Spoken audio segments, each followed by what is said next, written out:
تو جو کشمیر کاز ہے اس کو کیا نقصان پہنچے گا انٹرنیشنل سطح پہ.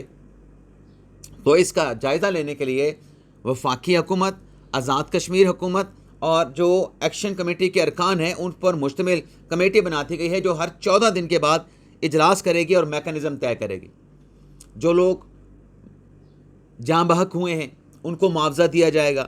اب اس کمیٹی میں آپ ناظرین یہ دیکھیں کہ اس میں راجہ پرویز اشرف صاحب ہیں، اس میں سردار مسعود خان ہیں، رانا ثناء اللہ ہیں، احسن اقبال ہیں، سردار یوسف ہیں، طارق فضل چودھری ہیں، قمر زمان کارہ ہیں، انجینئر امیر مقام ہیں اور شوکت نواز اور باقی جو جوائنٹ ایکشن کمیٹی کے لوگ تھے.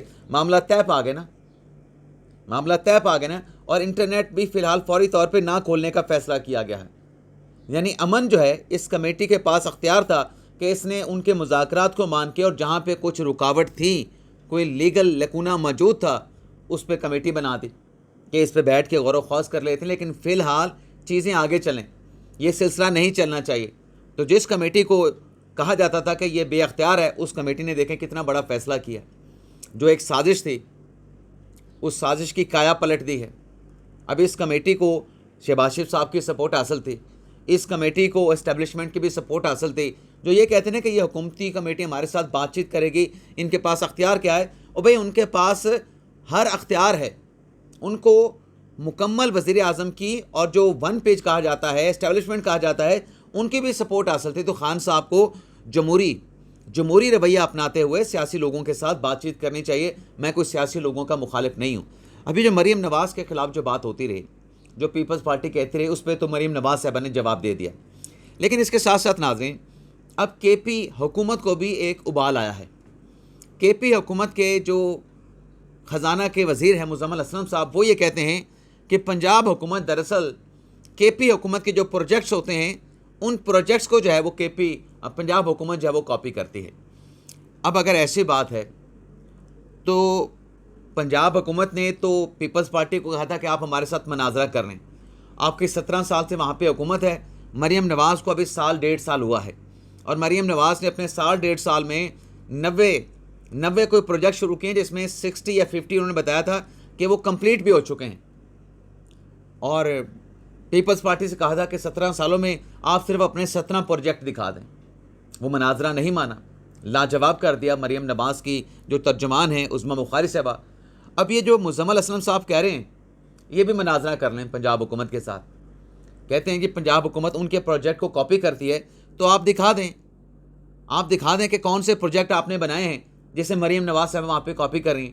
مریم نواز صاحبہ نے تو پورے پنجاب میں الیکٹرک میٹرو بسوں کا جال بچھا دیا ہے.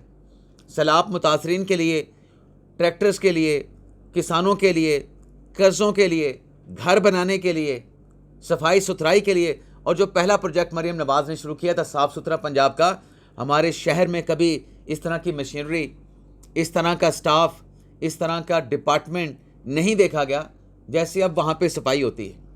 ڈسٹ بن کی ٹوکریاں، بڑے بڑے ٹوکرے وہاں پہ پڑے ہوتے ہیں، پہلے نہیں تھا. ابھی بھی بہت گنجائش ہے. ہمارا وہ شہر ہے احمد پور شرقیہ جسے ہمیشہ سے ہر حکومت میں نظر انداز کیا گیا ہے. ابھی بھی ہمارے شہر میں نہ کوئی میٹرو ہے. مریم نواز صاحبہ، شہباز شریف صاحب آئے تھے الیکشن کی کمپین کے دوران، پرومس کر کے گئے تھے، لیکن شاید ابھی ہمارے شہر احمد پور شرقیہ ضلع بہاولپور پہ جو ہے وہ پنجاب حکومت کی نظر نہیں پڑی ہے. لیکن اطراف میں اگر ہم دیکھیں تو جو سڑکیں ٹوٹ پھوٹ کا سالوں سے شکار تھیں وہ بن چکی ہیں، انہیں بنا دیا گیا ہے. نئے کارپیٹ روڈ بنا دیے گئے وہاں پہ. اب اگر آپ پنجاب کی پوری ہسٹری نکال کے دیکھیں، پچھلے 20 سال کی، 25 سال کی، جو بھی حکمران پنجاب میں آیا ہے، پرویز الہی صاحب آئے ہیں انہوں نے بھی کام کیا ہے. اس کے بعد شہباز شریف صاحب آئے ہیں انہوں نے بھی ڈٹ کے کام کیا ہے. نہیں اگر اس دور میں 25 سالوں میں کام ہوا تو عثمان بزدار صاحب کے دور میں نہیں ہوا، کیونکہ بزدار صاحب کو ڈیولپمنٹ درکار نہیں تھی. بزدار صاحب کو اگر کوئی چیز درکار تھی تو وہ صرف ٹرانسفر تھے کہ آئی جیز کے، ڈی پی او کے، آر پی او کے اور باقی سرکاری لوگوں کے ٹرانسفر کیسے کرنے ہیں اور کیسے ہونے ہیں. ایک تو ناظرین مریم نواز صاحب والی خبر ہوگی. اب ناظرین آتے ہیں جو اگلی خبر ہے. یہ تو معاملہ جو ہے وہ سیٹلمنٹ کے ساتھ بیٹھ گیا جو جوائنٹ ایکشن کمیٹی والا تھا. لیکن اس کے ساتھ ساتھ ناظرین جو غزہ کا معاملہ ہے، غزہ کے معاملے پہ آپ یہ دیکھیں جو قافلہ وہاں پہ کشتیوں کا، پیٹولا کا وہاں پہ امداد لے کے جا رہا تھا، ان کو گرفتار کر لیا گیا. اس کے بعد سینیٹر مشتاق صاحب جو اس میں شامل تھے اور پاکستانی جو اس میں شامل تھے، اب ان کو گرفتار کر لیا گیا، انہیں دہشت گردوں کی طرح وہاں پہ اسرائیل کی جانب سے رکھا جا رہا ہے۔ تو اس پہ وزیر اعظم شہباز شریف صاحب نے ایک قدم آگے بڑھا کے جو جماعت اسلامی کے امیر ہیں حافظ نعیم الرحمان صاحب، ان کے ساتھ ٹیلی فون گفتگو کی ہے، اور جو غزہ کے حوالے سے جو چیزیں چل رہی ہیں کہ وہاں پہ امن قائم ہو، اس پر بھی اعتماد میں لیا ہے۔ اور وزیر اعظم نے واضح طور پہ بتایا ہے کہ پاکستان اسرائیل کو تسلیم نہیں کرے گا۔ پاکستان کا موقف وہی ہے جو 1967 سے پاکستان کا موقف چلا آ رہا ہے۔ ویسے ناظرین، جماعت اسلامی کا ذکر ہوا تو جوائنٹ ایکشن کمیٹی جو کشمیر کی ہے، کشمیر کی جماعت اسلامی نے بھی اپنے جوائنٹ ایکشن کمیٹی کے اقدام سے ایک موقع پہ جا کے لا تعلقی کا اظہار کر دیا کہ ہمارے بہت سارے مذاکرات مان لیے گئے ہیں، تو اب ہمیں ضد نہیں کرنی چاہیے۔ تو وزیر اعظم نے جماعت اسلامی کے امیر حافظ نعیم الرحمان صاحب سے جو بات کی، اس میں انہوں نے کہا کہ پاکستان 1967 پہ فلسطین ریاست کا مطالبہ کرتا ہے جس کا دارالحکومت القدس شریف ہونا چاہیے، لیکن امن کے لیے وزیر اعظم شہباز شریف صاحب نے حافظ نعیم الرحمان صاحب سے کہا کہ امن وہاں پہ آئے گا فلسطین میں اس معاہدے کے نتیجے میں، جو کہ ایکچوئل ناظرین اس میں جو ٹھیک ہے ڈونلڈ ٹرمپ صاحب نے جو 20 نکاتی جو پلان ٹویٹ کیا تھا، میں نے آپ کو ولاگ میں بتا دیا تھا کہ اصل جو پلان ہے وہ یہ ہے جو 8 ممالک کی طرف سے ترمیم کر کے ڈونلڈ ٹرمپ کو دیا گیا تھا۔ اب ہماری چند روز کی جو خبر ہے وہ درست ثابت ہوئی ہے۔ چند روز پہلے کی جو خبر تھی کہ حماس اس معاہدے کو ایکسیپٹ کر لے گا، حماس نے اس معاہدے کو ایکسیپٹ کر لیا ہے۔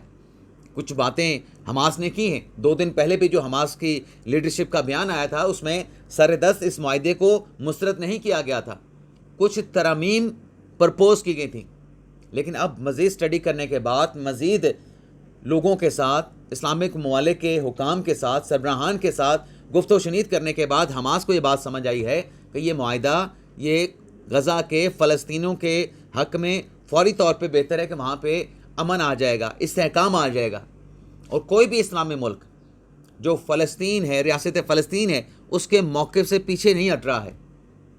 تو شہباز شریف صاحب نے فون کر کے ایک تو حافظ نعیم الرحمان صاحب سے کہا کہ امن کے ساتھ فلسطین ریاست کا جو درینہ خواب ہے وہ بھی ضرور پورا ہوگا، ہم اس کے ساتھ کھڑے ہیں، لیکن جو پاکستانیوں کو سینیٹر مشتاق صاحب کو وہاں پہ گرفتار کیا گیا ہے، ان کو واپس لانے کے حوالے سے حکومت پاکستان، ریاست پاکستان خواب غفلت میں نہیں ہے، بلکہ جو تھرڈ کنٹریز ہیں جن کے اسرائیل کے ساتھ اچھے تعلقات ہیں، ان کے ذریعے رابطہ کر کے پاکستانیوں کی واپسی کی جو ہے وہ کوششیں کی جا رہی ہیں۔ اب یہاں پر بھی سیاست کی جا رہی تھی، یہاں پر بھی نظام کے خلاف جو ہے وہ لوگوں کو اکسانے کی کوشش کی جا رہی تھی، جیسے جوائنٹ ایکشن کمیٹی جو کشمیر میں کر رہی تھی اس پہ بھی پراپوگنڈا کیا گیا، اس غزہ کے معاملے پہ پلان پہ بھی جو ہے وہ پراپوگنڈا کیا گیا، لیکن یہ ساری چالیں ناظرین ناکام ثابت ہوئیں، نامراد ثابت ہوئیں۔ ویسے ڈونلڈ ٹرمپ نے یہ الٹیمیٹم دے دیا تھا حماس کی قیادت کو کہ شام اتوار تک کا وقت ہے، اگر حماس نے یہ معاہدہ ایکسیپٹ نہیں کیا تو پھر جو غزہ کے لوگ ہیں ان کو بھی ساتھ کہہ دیا گیا تھا کہ آپ محفوظ ٹھکانوں پہ منتقل ہو جائیں، اگر حماس نے یہ معاہدہ مان لیا تو ان کی جان بچ جائے گی، بصورت دیگر حماس نے اگر یہ معاہدہ مسترد کیا تو ہمیں پتہ ہے حماس کے جنگجو، حماس کی لیڈرشپ کہاں پہ بیٹھی ہے۔ تو اس کے الٹیمیٹم اپنی جگہ پہ صدر ٹرمپ صاحب کے، لیکن جو مسلم ممالک کی قیادت لگی ہوئی تھی حماس کے ساتھ مذاکرات گفت و شنید کرنے کے لیے، تو جو ایکچوئل بات ہے کہ اس معاہدے کا مقصد فلسطین کی ریاست سے پیچھے ہٹنا نہیں، اس معاہدے کا مقصد اسرائیل کو تسلیم کرنا نہیں، اس معاہدے کا محض مقصد یہ ہے فوری طور پہ، اس سے زیادہ اس کا مقصد نہیں کہ غزہ میں امن آئے۔